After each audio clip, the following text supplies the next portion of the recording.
The story for today comes from the Reddit user, sorry about that, babes. I keep seeing them. I need help. I don't know what to do. I promise.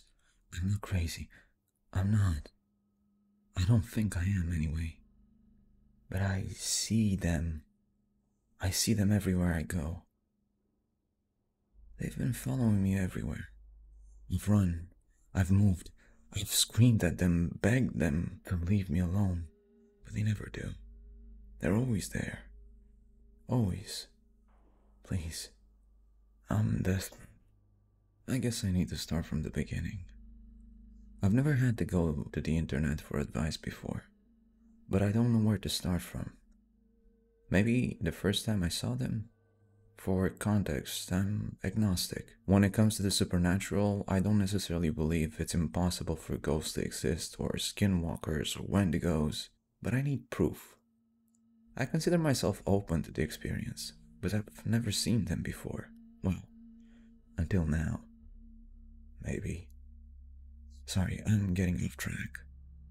I just need you to know that I don't look at anything that goes bump in tonight as someone's great granny story. 2 years ago, I was driving to my boyfriend's house. He lived a good 40 minutes drive away, and I liked the drive, so I did the majority of the traveling. It was early autumn, so the leaves were starting to fall. The trees were giving more visibility to the fields behind them. My boyfriend, Samuel, we always joked that the house next to the train tracks off the highway was haunted. Something about a farmer that went crazy. I don't think anything actually happened in the house. It was just old. But that area always had a creepy energy around it, you know? I think Sam actually believed in the ghost farmer. At least a little. I never put much stock in it. Personally, I believe the feeling that we got in old houses that most people describe as supernatural activity is just our subconscious processing the decay of somebody's home, or that was once populated, lived in the area. I had never seen anything at the old farmhouse, but Sam said he had. He called the ghost Hank. Hank never showed himself to me, but I always waved when I drove by the house. Told him hello. I joked about bringing him a basket of fruits a few times. Maybe I should have. I was rounding the corner just past Hank's house when I saw something in my peripheral vision. I glanced over to the train tracks but saw nothing. Maybe it was a rabbit. When I turned my attention back to the road, I had to slam on my brakes and swerve into the other lane. There was a child standing in the middle of the road. I turned my hazard lights on and got out to check on her. Maybe she was lost. I left my car door open in a hurry, but when I looked, there was nothing there. I swear she had been there. I had seen her plain as day. She was wearing gray rain boots, even though it was still warm for mid-September. And I clearly remember her hair. It was dirty blonde, long and wild. It looked like she hasn't brushed it in weeks. I think she had been holding something, maybe a stuffed animal. It looked fuzzy. I searched around the tracks for a few minutes. Never came up with anything. She was there, wasn't she? Maybe not. It had been a long week. I was stressed. That had to be it. Even if she had been there, she wasn't there anymore. I thought about calling the police, but she hadn't looked hurt. And if I called, what would I even say? There was a child that's not there anymore. I don't want to waste her time. I filled it away in my mind and got back in my car.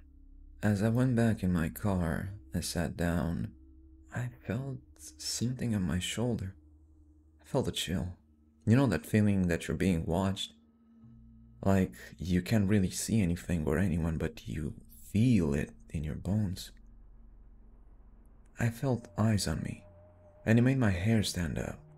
I was freaked out, but I chalked it up as me calming down from the adrenaline high I just experienced. I meant to tell Sam when I got to his house, but the experience seemed to slip off of my mind the further I drove from the tracks. I saw her again on my way home. This time she was standing on the tracks, holding the hand of a tall man. I slowed down as I passed him. This time I could see her face. I wished I had looked away. I wished I had kept driving and not looked back. I didn't though. I was right. She had been holding something, but it wasn't her teddy bear. And she was holding it in her hands. She had a small rabbit clenched between her teeth, its head at an odd angle, clearly dead. There was no blood. Her clothes were dirty, but the kind of dirt that you would expect a kid to collect after playing outside all day. I remember trying to look at the man, but my eyes were fixed on the little girl. She was staring right at me, or through me. That's more accurate. Her eyes were focused on me, but I somehow knew she didn't see me, at least not physically. I think she saw inside me.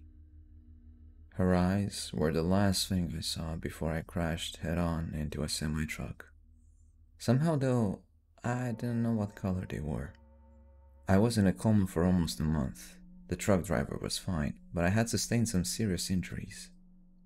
I was out of work for 3 months. He had been driving inebriated.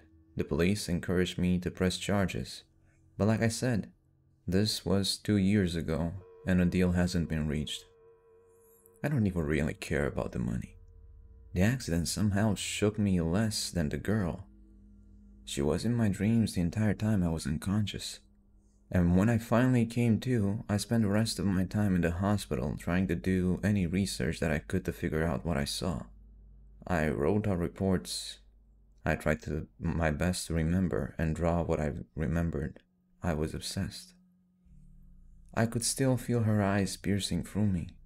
Still see the rabbit locked in her jaw. I guess that covers what happened the first time I saw them. But it's getting late now, and I need sleep. I'll write more when I get a chance. I still need help, and I still need answers.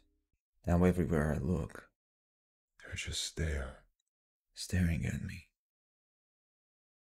The end.